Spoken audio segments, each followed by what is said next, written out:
Today on How to Drink, we're talking Perk-a-Cola and owning noobs. Is that how they still talk? They still own the noobs? Are we all elite still? It was a long time ago. It's been a minute.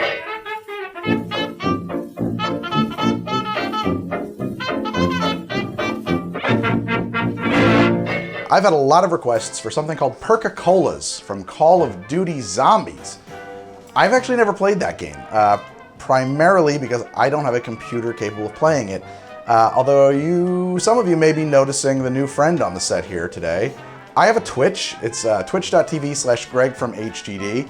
And I hope that you're checking out what I do on there. And a lot of it is not gaming related, but some of it is. And some people have been pointing out that my frame rate wasn't so great and that my graphics were turned way, way, way down.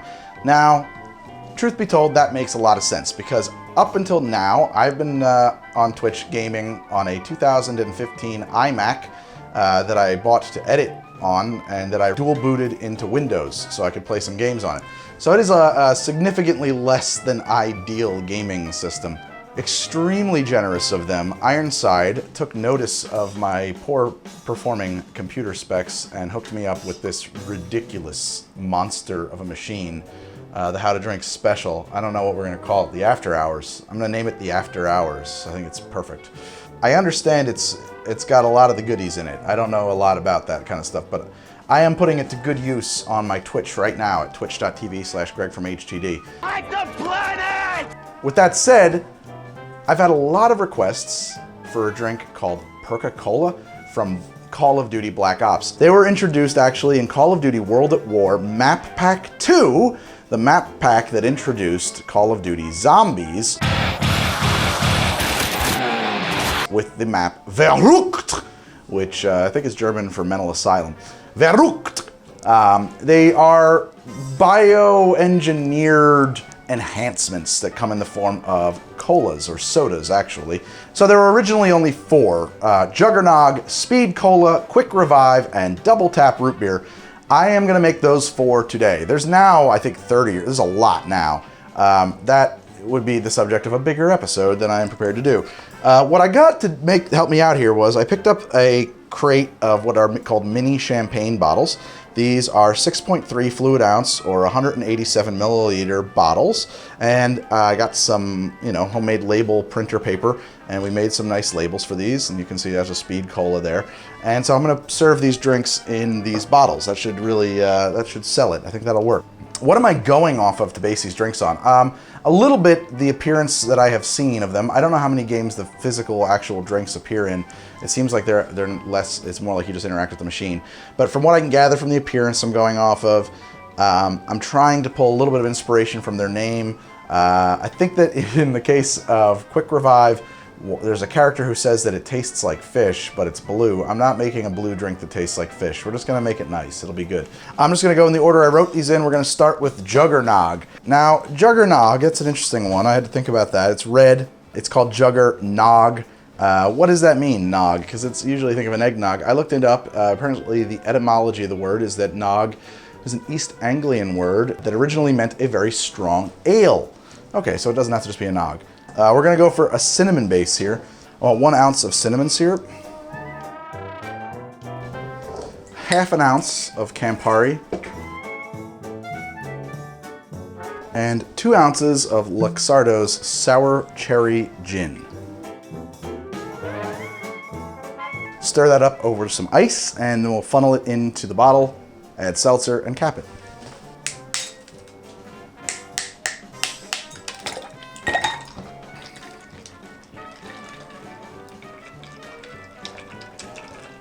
And we'll put the Juggernog bottle here. I'm gonna funnel that in.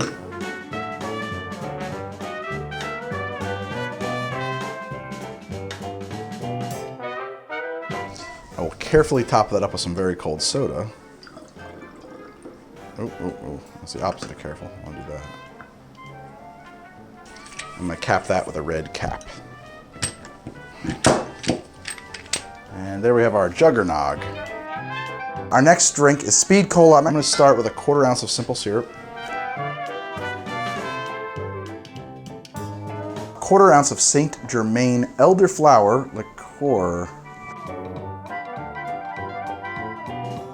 half an ounce of Midori, 3 dashes of acid phosphate. I'm going to use that a couple times in this one. This is an old-time soda fountain ingredient that is a neutral acid, so that you can add sour to a beverage without adding citrus or something like that.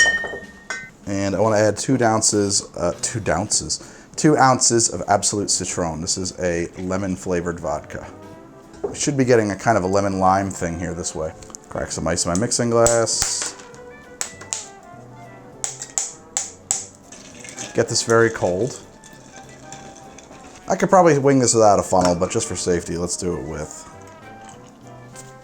So I'm going to get my cap ready, and this is a tool called a double lever capper. You can get this pretty cheap actually on Amazon. I'm going to provide an affiliate link in the pinned comment below, and these are just an assorted bag of caps I've gotten. So that goes in on a magnet, sits there until we're ready, because I want to cap this pretty quick to prevent the seltzer's gases from escaping. And I'm even going to snake this in down the side.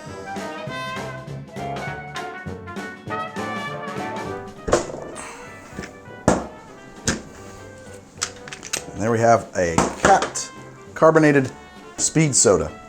Let's make a quick revive, which allows you to revive your buddies quicker. The quicker buddy picker-upper. I'm gonna need a half an ounce of simple syrup. I'm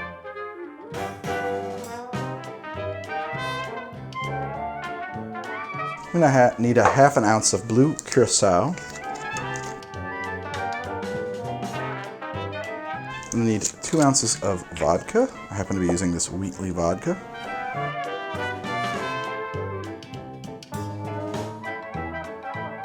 And I need a few dashes of this acid phosphate that I'm gonna provide a link to where you can buy it. This guy Darcy O'Neill provides. He wrote a book called Fix the Pumps, which is about, it's a recipe book for old soda fountain drinks that have been, I think would otherwise be largely lost and forgotten. Very cool book. And a few dashes of orange bitters. I'm gonna give rough numbers on that because I think that's very much about your personal taste. I happen to like quite a liberal amount of both. I'm gonna crack ice over this, stir it up, pour it in through a funnel into the bottle, add seltzer, and cap the bottle. And there we have our bottle of Quick Revive. We'll put that back over here. Make the next one. The last one to go is our double shot. Double shot! No, I'm sorry. Double shot root beer. It's a pretty simple drink. It's gonna call for a sarsaparilla root beer, a sarsaparilla syrup though, and I gotta kick you to another episode for that. I made this because I made Sunset Sarsaparilla from Fallout New Vegas. This is the base of that. I use 1.5 ounces of my sarsaparilla syrup. If you're interested in knowing how to make the syrup, why don't you check out, there's a link in the pinned comment below and also up here in the info thing that will take you to where I made Sunset Sarsaparilla from Fallout New Vegas. That's where that syrup comes from. And I need 1.5 ounces of Plantation 5-year rum. That's really it for this that's it for this drink. The only other thing I'd put in there that I think that it brightens this up, the sarsaparilla, a lot, is some of this acid phosphate. I used that when I made Sunset Sarsaparilla at the bottling point. I'm going to encourage you to have 3 drops here. I think it works without it, so if you don't have it, it's fine. But if you have the Sunset Sarsaparilla syrup, it means you went to the trouble of making that, so you had to buy a lot of ingredients. You might as well get yourself some acid phosphate. Crack some ice over it and stir.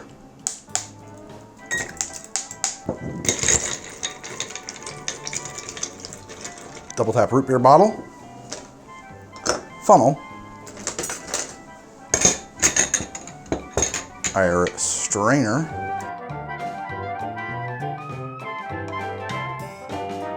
top that up with seltzer carefully.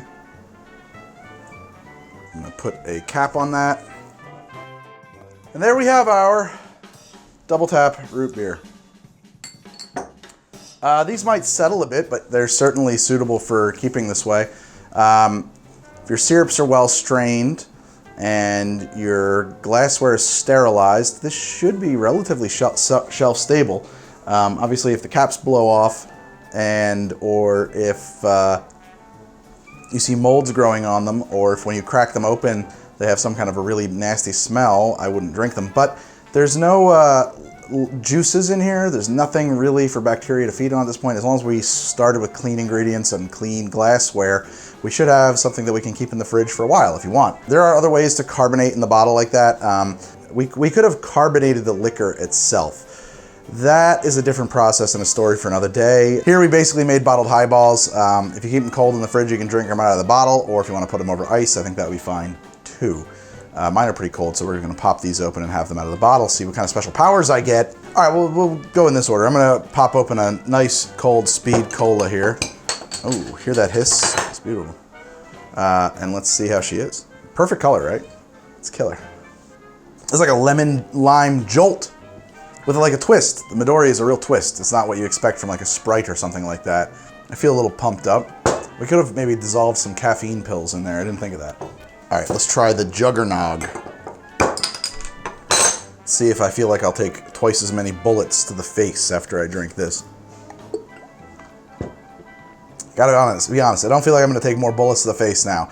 I do really like this. There's an interesting thing that happens here where it starts out with this like a bracing, bitter kind of Campari thing that gives way to a vanilla sort of thing happening. It's quite enjoyable, actually. Beautiful. I couldn't be happier with the way this came out. These are all very simple drinks at the end of the day. They're just a few things and seltzer. They're basic highballs, really. Quick Revive. You know what it reminds me of? I mean, maybe it's just the color. I don't know. I'm crazy, but it reminds me of those blue ices that you would put in the freezer when you were a kid. A little bit. I like that. It's a little sweet, but it is meant to be sort of a soft drink, right? This one's a little, this one came out, I mean, I said I didn't give numbers for the acid phosphate or the orange bitters. I feel like I could have more of both in this. Let's try that. I'm gonna just dash a little bit more orange bitters, a little bit more acid phosphate. I just wanted more brightness out of it. It felt a little, the flavors were muted. Here we go, a little jazzed up. Yeah. That's what I had in my experiment. So I must have used a lot more acid phosphate and orange bitters the other night when I was working on these.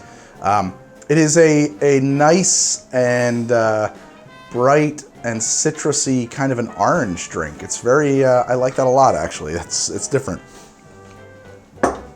And the double tap, using my Sunset Sarsaparilla syrup. That's cool. It's a rum and root beer, which is not a drink I think exists, but I like it now. The root beer and the rum go very well together. I feel like we have stumbled into something here. It has a nice, I mean, I love the flavor of root beer, sassafras, sarsaparilla, all the stuff that goes into that, and a lot of vanilla. There's a very nice quotient of vanilla in there. It's sort of somewhere, this ends up feeling to me somewhere between a cream soda and a root beer. I think this is great. All right, we made the original 4 Perk-a-Colas. Watch this video 3 million times and I will make the next 4 Perk-a-Colas, or the next 8 Perk-a-Colas. We'll do this again, something to that effect. And I know I mentioned this computer before, this beautiful machine that I'm calling the After Hours, and I feel like it needs its own drink. Let's call it the Nightcap, and I'm gonna make it right now. I'm gonna start with a 1/4 ounce of chocolate liqueur. I'm going for like a little bit of a lower proof thing here. A 1/2 ounce of Antica Formula Vermouth.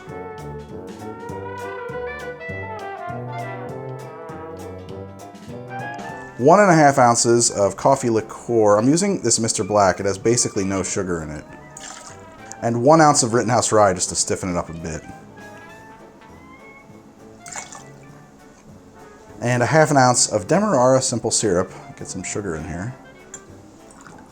When I'm gaming on Twitch, it's often at random and unscheduled times late at night to keep me going. You might find me drinking one of these in the near future.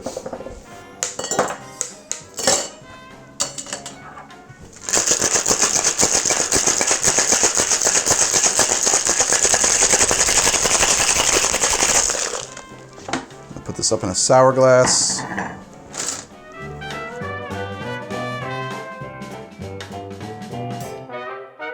And there we have, I'm gonna call this the Iron Nightcap in honor of this beautiful machine that Ironside sent me. Thank you guys so much. It's really wonderful.